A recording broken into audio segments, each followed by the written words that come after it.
Que Freddy, buenos días a todos nuestros hermanos en el sur del Ecuador, en Loja particularmente. Es un gusto nuevamente estar con ustedes. Una pena en las circunstancias en las que nos toca estar hoy conectados, pero es importante realmente que comprendamos, creo que por ahí debemos comenzar, es que la situación que enfrentamos es una que los ecuatorianos vamos a lograr sobrepasar. Lo que estamos viendo no es la primera, espero sí la última, de esas veces en las cuales tenemos hoy que cuestionarnos cómo hacemos las cosas. Hoy hay un valor por sobre todas las cosas que tenemos que proteger y que tenemos que organizarnos para hacer que vuelva a estar sobre la mesa, y esa es la paz. La paz que nos da poder salir a trabajar, comprar, vender, emplear, la paz que nos permite saber que nos podemos seguir educando, que no nos falta medicina ni la posibilidad de ver con tranquilidad cada día de vuelta a casa a nuestras familias, y que está en juego por culpa única y exclusivamente de los políticos. De los políticos tradicionales, digo yo, y lo hago siendo hoy un político activo, que viven de la política, que viven de la campaña, que viven de estar presentes en los sueños, pero al mismo tiempo en los instintos más bajos de los ecuatorianos.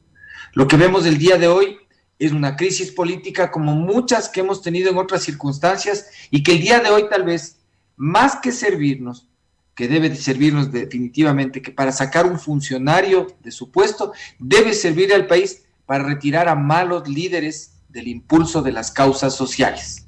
Y me refiero específicamente al señor Leonidas Issa, a quien desde hace más de un año y medio le he identificado como el enemigo público número uno.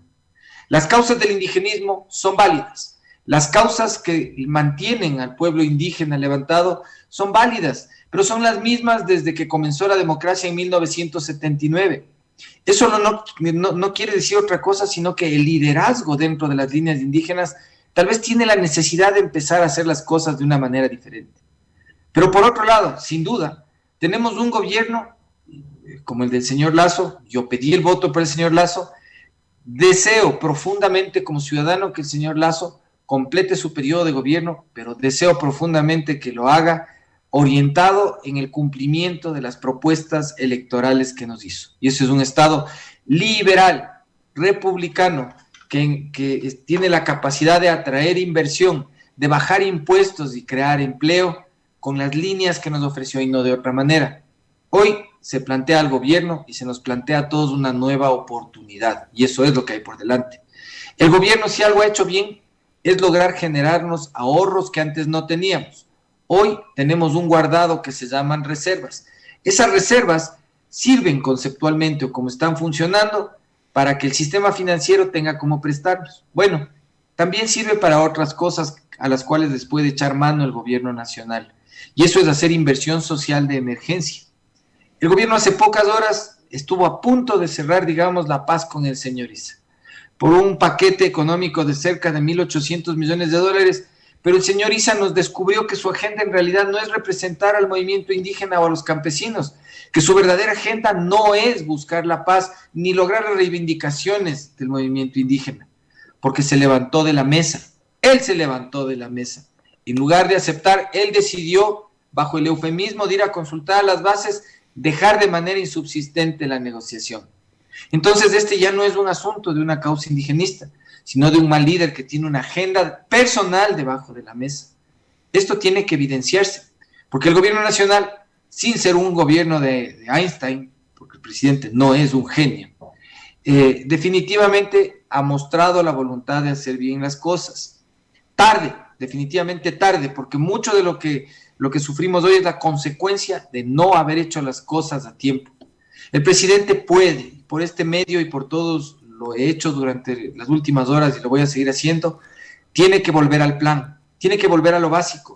Las soluciones a los asuntos legales están en las leyes, y el asunto de que intentan revocarle tiene solución en la ley mismo. No van a tener los 92 votos para votarle.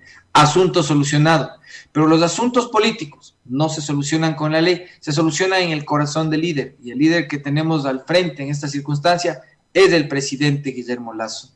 Necesitamos que ese paquete económico que nos conmueve de nuevo hacia la inversión social, se active con o sin acuerdo con la CONAIE. Necesitamos que los controles de precios en este instante se pongan a funcionar. El sistema legal que dejó montando el señor Voldemort está lleno de controles de precios. Usemos, presidente Lazo, esas herramientas a través de los gobernadores, a través de los prefectos, a través de los concejales que tienen que fiscalizar para que el orden pueda volver a donde tiene que estar. La gente tiene hambre.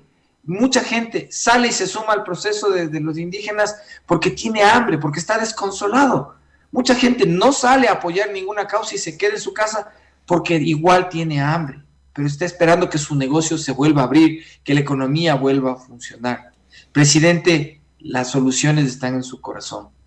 El dinero suficiente para reactivar la economía está reservado. Deshágase del ministro de Finanzas y ponga al frente a alguien que entienda la economía social y no solo su aspiración personal de irse de becario a Washington para trabajar para el Banco Mundial o el Fondo Monetario. Ponga al frente del manejo de estos recursos a alguien que tenga capacidad de entender la priorización de la inversión social en donde más hace falta, no en donde le es evidente. El gobierno se ha dedicado a conjugar la desnutrición crónica infantil cada vez que alguien le plantea cualquier proclama social, y eso es un error completamente profundo, porque nos estamos quedando en que venga un funcionario que ni siquiera es ecuatoriano, alguien que viene de las Naciones Unidas, auspiciando una campaña que es una campaña extranjera, que es una campaña de intereses de fundaciones alrededor de Naciones Unidas que ni siquiera saben dónde queda el Ecuador. Sí, la desnutrición crónica infantil es muy importante, pero no es lo más importante. Los ecuatorianos necesitamos poder trabajar, necesitamos control de precios en este momento y necesitamos seguridad. Yo sufro realmente cada vez que vuelvo a repasar las cosas que no hemos hecho. Pero quiero llenarme de esperanza también sabiendo que podemos hacer las cosas necesarias para volver a estar en orden. Presidente, confía en su gente, confía en sus gobernadores, confía en sus asambleístas. Políticos, por favor, sálganse del Zoom, sálganse de la comodidad de hacer política en los cócteles, vuelvan a sus constituyentes, vuelvan a sus electores, pongan el cuerpo adelante de las balas para que los precios se controlen.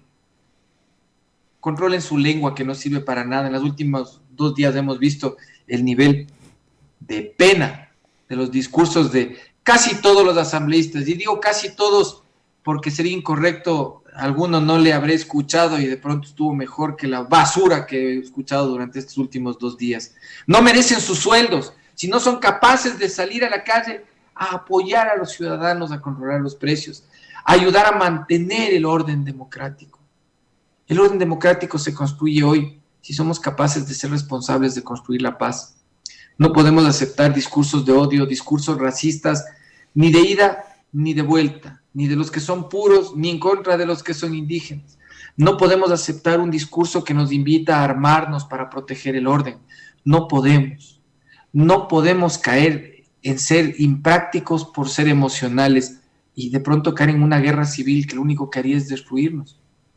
Hoy, quien tiene cabeza y quien tiene razón necesita ponerla al servicio de su vecino, al servicio de su conciudadano que más necesita.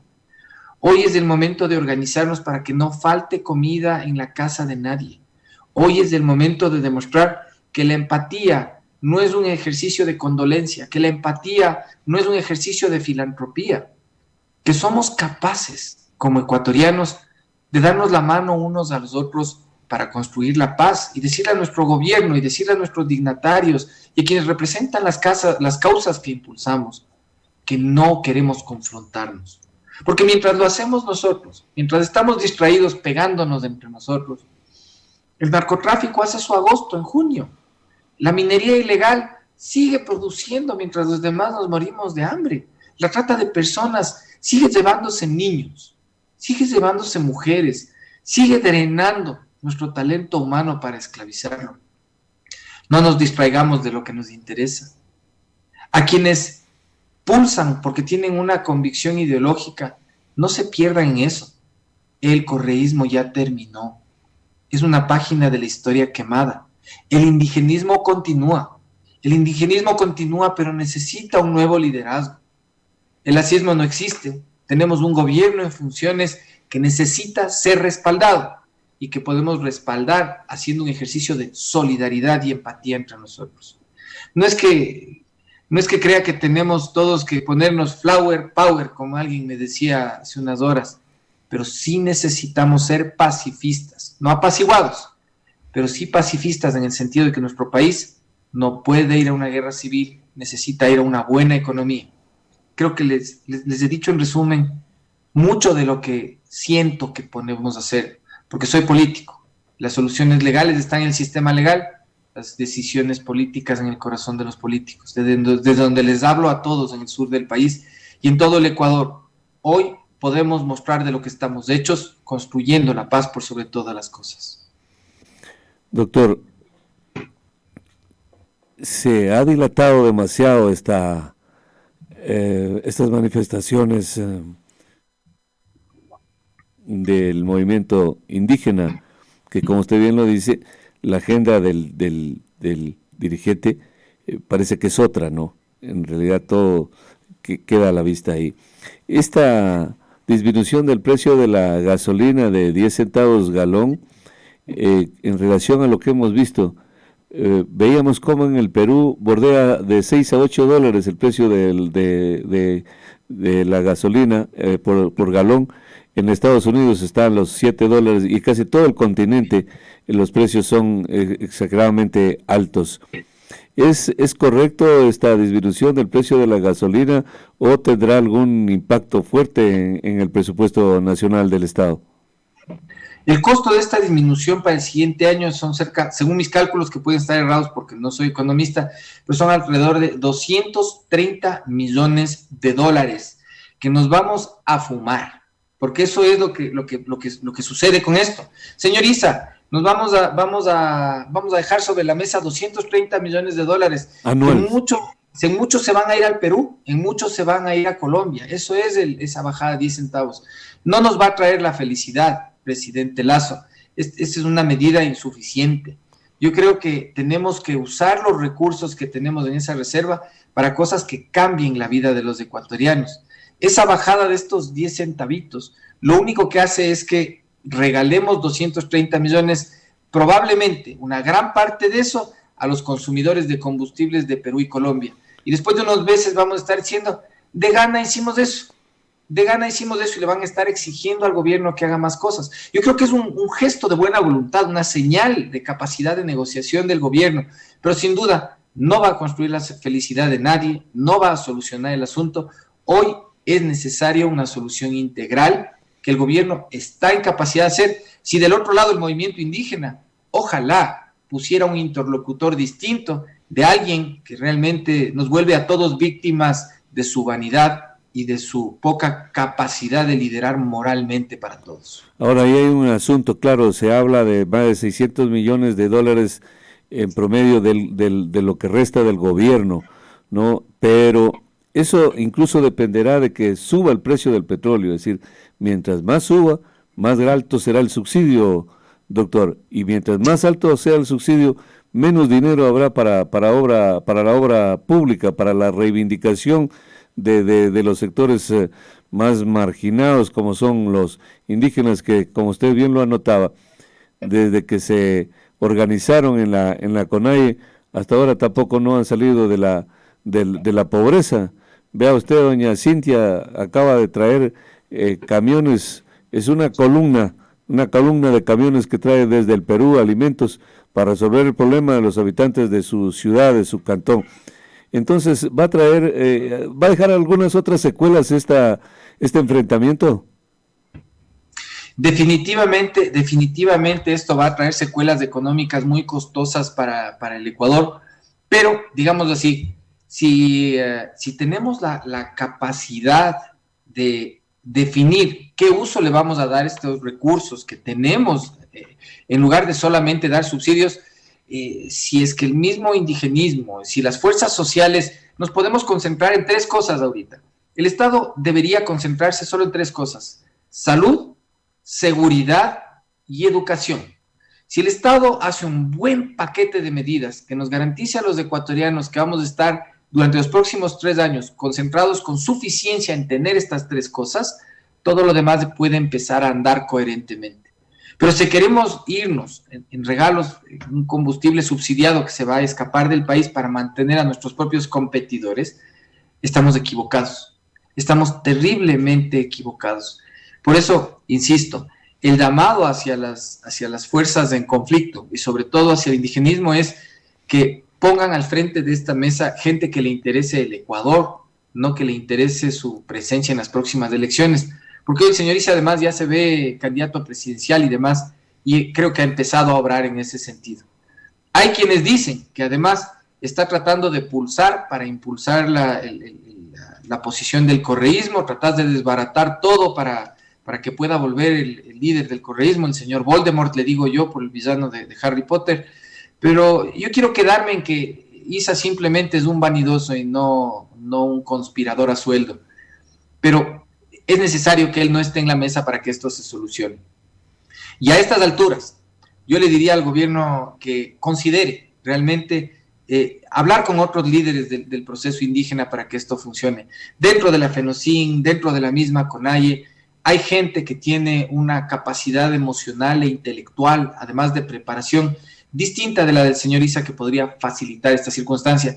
Del lado del gobierno también, de pronto es necesario acompañar otro tipo de negociadores a este proceso, pero la plata está, las necesidades están, y por lo tanto las soluciones no deben ser tan complicadas de construirse. Capaz y con el compromiso de los financistas, tal vez de bajar el valor del combustible, porque la refinación es un proceso que puede favorecer, no sé, las drogas, el proceso del narcotráfico, el proceso de la minería ilegal. O sea, hay cosas que tienen que reencaminarse en este punto. Los subsidios a la ciega favorecen a las actividades ilegales.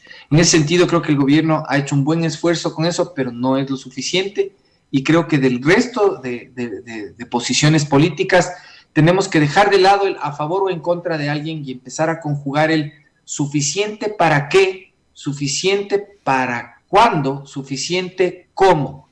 ¿Qué, cómo y cuándo solucionamos esto con la plata que tenemos? Hablemos de eso, ya no de las personas alrededor de este conflicto. Doctor, un par de cosas nada más breves para terminar. Lo que le planteaba al comienzo, se han visto horrores que se dieron en esta huelga, en esta manifestación de los indígenas. Temas crueles, como lo de Ambato, una cantidad de cosas. Pero ¿qué criterio le merece lo que estas turbas van a los domicilios de los asambleístas a presionar para que ellos voten de un modo que le conviene al indigenado? Es una cosa que los talibanes no creo que hagan eso, pero la mafia sí podría hacer eso. La mafia sí hace eso, advierte eso. Entonces es un tema que a mí me llama poderosamente la atención. No es cualquier cosa lo que está ocurriendo ahí. No, de hecho, la extorsión es el arma de quien es más débil moralmente, pero más fuerte bélicamente. La extorsión es el signo de una sociedad en donde los temerarios, los avesados, que son una minoría, gobiernan sobre la mayoría de temerosos. Es así como funciona. Pero la respuesta a esa temeridad, a esa astucia del que quiere imponer el terror, es la ley y es la paz. Nosotros tenemos que respaldar al aparato de seguridad pública en el sentido de controlar eso. Es muy distinto hacer una protesta social que concurrir en una amenaza concertada a la seguridad de una familia o de una persona. Eso es un crimen. Eso no es un escrache, eso no es una manifestación pública, eso es un crimen, y es un crimen de extorsión, es terrorismo, y es así como debe ser tratado. Ese tipo de prácticas, le está hablando alguien que ha salido durante 6 años en manifestaciones públicas a reclamar al gobierno muchas veces. Una es el ejercicio democrático de la participación ciudadana y otra es el terrorismo. Con el terrorismo el Estado no puede negociar, con el terrorismo el orden no puede dialogar. al terrorismo debe tratársele como terrorismo, y eso es con todo el peso de la ley para proteger a los ciudadanos que quieren vivir en paz. Obviamente, es cuando recordamos, ¿no?, lo que hacía el expresidente Correa. No les toleraba este tipo de, no hubiese tolerado, no hubiese permitido ni siquiera un próximo acercamiento a la casa de un asambleísta, hubiese puesto orden en ese sentido. Pero ahora ellos son los que están acusados de propiciar este desorden, esta anarquía. ¿Cuánta doble moral, diría yo? ¿Cuánta doble moral en decir una cosa y funcionar de otra distinta? Yo creo que tenemos que evidenciar eso. Quienes incluso conjugaron de manera graciosa cuánta doble moral son los que tienen la más pobre doble moral en la República. La última situación que yo tuve pues el honor, el privilegio de vivir en Quito algunos años, y no puedo entender por qué sucumbió Quito a esta suerte de alcaldes, por ejemplo, que tiene como Guarderas, que decía: yo defiendo a Quito, vamos a limpiar las calles. ¿Cuándo lo ha defendido a Quito? Se escondieron, más bien escondió a la policía municipal, nadie controlaba el tránsito, los vehículos llegaban con placas tapadas, cubiertas, todo era un escándalo. La ciudad está bombardeada, destruida en Quito. ¿A qué niveles llegaron eso? Y el pueblo quiteño, ¿por qué lo ha permitido? Y ya no es la primera vez, doctor. ¿Cómo piensan? ¿Debe haber alguna forma de refundar a esa ciudad? En realidad, parte de la naturaleza de Quito como capital de la República, y de hecho es la naturaleza de las capitales de cualquier país, es ser el centro de encuentro de la economía, del diálogo, del debate y sí, también de la conflagración política. El campo de Marte de cualquier república es su capital. ¿Cómo procesa la capital? Recibir el debate, el diálogo o la confrontación es lo que hace la diferencia entre que la república sea fuerte o sea débil. Cuando nuestra capital se ha convertido solamente en el escenario de protestas y la capital de las decisiones es San Borondón, saludo a Juan José Yunes, de hecho, en realidad hay cosas disfuncionales. Eso lo que nos marca es que Quito ya no es la capital política de la República. Y esto es algo que se tiene que recomponer. Y no se recompone con discursos, no se recompone en tarimas que convocan al odio de ciudadanos contra ciudadanos, al odio de clases más altas contra clases más bajas o de clases más bajas contra clases más altas. Lo que hace que la capital sea un marcador moral de la República es la capacidad que tiene la capital de procesar las soluciones a los conflictos.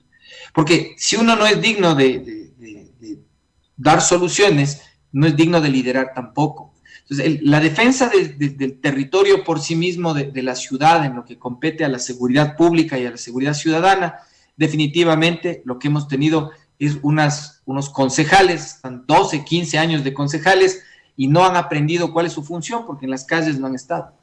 Tenemos un Estado central que de hecho se ha preocupado más en protegerse a sí mismo que a la ciudadanía.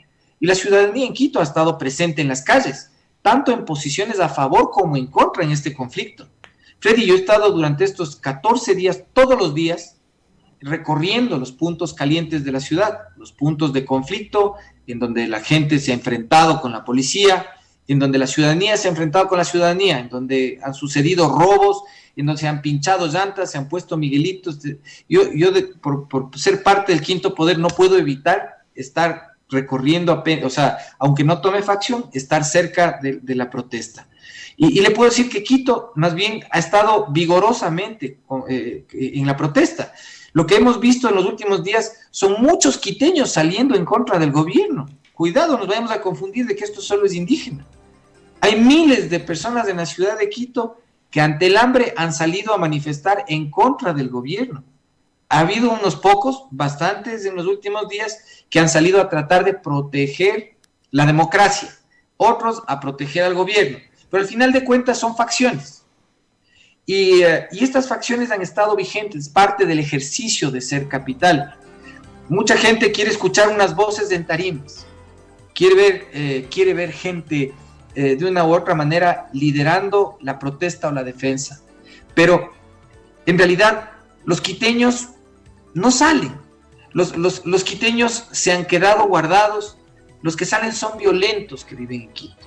Gente que en octubre del 2019 ya la vimos, que vive en Quito, que está organizada en células, en comités de la revolución, que están entrenados para ser violentos, que son milicias, que son bandas preparadas para el desorden y que le aplican el terror a sus vecinos. Dicen, si usted no sale a quemar, le vamos a venir a dar. A ver, colabore, dicen. Me acuerdo hace una semana en el sur, gente armada con unas varillas con punta, nos paraba, de hecho un convoy tratando de mover máquinas de un cliente de mi despacho, colabora, nos detenían con unas lancetas de metal, tuvimos que huir, felizmente estamos en un vehículo grande, pero tratan de imponer el terror, y esto pasa en todas partes. Hoy yo creo que la misión de la ciudad capital, para ser capital, es procesar la paz, y eso es dando ejemplo de que podemos solucionar esto sin violencia. Por eso, todos los discursos que imponen, que tratan de llamar a la confrontación, son los que nos debilitan como ciudad. Todos los que nos pueden convocar al orden van a terminar construyendo un Quito, que además será marcador económico del país porque logra la paz construyendo paz.